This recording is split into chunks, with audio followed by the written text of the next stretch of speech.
Following our withdrawal from the JCPOA, President Trump has asked me to achieve these goals on Iran. We'll pursue those goals along several lines of effort. First, we will apply unprecedented financial pressure on the Iranian regime. The leaders in Tehran will have no doubt about our seriousness. Thanks to our colleagues at the Department of Treasury, sanctions are going back in full effect and new ones are coming. Last week, we imposed sanctions on the head of Iran's central bank and other entities that were funneling money to the IRGC Quds Force. They were also providing money to Hezbollah and other terrorist organizations. The Iranian regime should know that this is just the beginning. This sting of sanctions will be painful if the regime does not change its course from the unacceptable and unproductive path it has chosen to one that rejoins the League of Nations. These will indeed end up being the strongest sanctions in history when we are complete. Second, I will work closely with the Department of Defense and our regional allies to deter Iranian aggression. We will ensure freedom of navigation on the waters in the region. We will work to prevent and counteract any Iranian malign cyber activity. We will track down Iranian operatives and their Hezbollah proxies operating around the world, and we will crush them. Third, we will also advocate tirelessly for the Iranian people. The regime must improve how it treats its citizens. It must protect the human rights of every Iranian. It must cease wasting Iran's wealth abroad. We ask our international partners to continue to add their voice to ours in condemning Iran's treatment of its own citizens. The protests of the past few months show that the Iranian people are deeply frustrated with their own government's failures. The Iranian economy is struggling as a result of bad Iranian decisions. Workers aren't getting paid.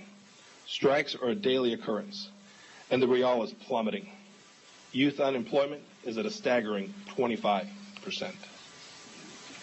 Government mismanagement of Iran's natural resources has led to severe droughts and other environmental crises as well. Look, these problems are compounded by enormous corruption inside of Iran, and the Iranian people can smell it. The protests last winter showed that many are angry at the regime that keeps for itself what the regime steals from its people. And Iranians, too, are angry at regime elite that commits hundreds of millions of dollars to military operations and terrorist groups abroad, while the Iranian people cry out for a simple life with jobs and opportunity and with liberty. The Iranian regime's response to the protests has only exposed the country's leadership as running scared. Thousands have been jailed arbitrarily, and at least dozens have been killed. As seen from the hijab protests, the brutal men of the regime seem to be particularly terrified by Iranian women who are demanding their rights. As human beings with inherent dignity and inalienable rights, the women of Iran deserve the same freedoms that the men of Iran possess. Look, this is all on top of a well-documented terror and torture that the regime has inflicted for decades on those who dissent from the regime's ideology.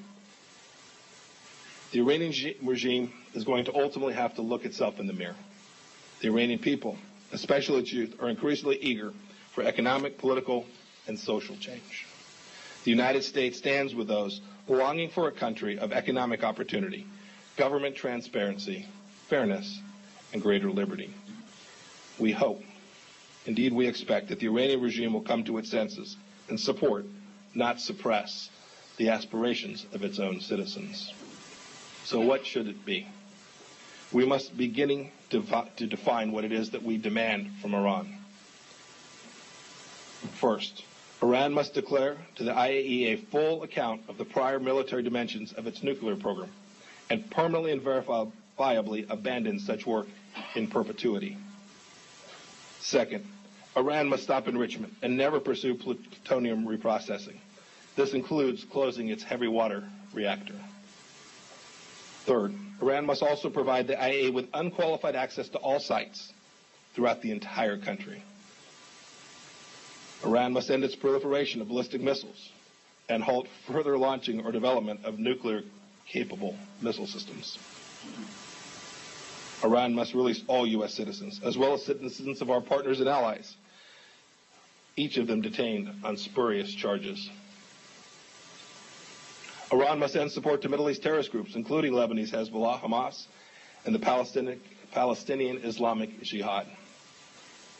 Iran must respect the sovereignty of the Iraqi government and permit the disarming, demobilization, and reintegration of Shia militias. Iran must also end its military support for the Houthi militia and work towards a peaceful political settlement in Yemen. Iran must withdraw all forces under Iranian command throughout the entirety of Syria. Iran, too, must end support for the Taliban and other terrorists in Afghanistan and the region and cease harboring senior al-Qaeda leaders. Iran, too, must end the IRG Quds Force's support for terrorists and militant partners around the world. And two, Iran must end its threatening behavior against its neighbors, many of whom are U.S. allies. This certainly includes its threats to destroy Israel and its firing of missiles into Saudi Arabia and the United Arab Emirates. It also includes threats to international shipping and destructive cyber attacks.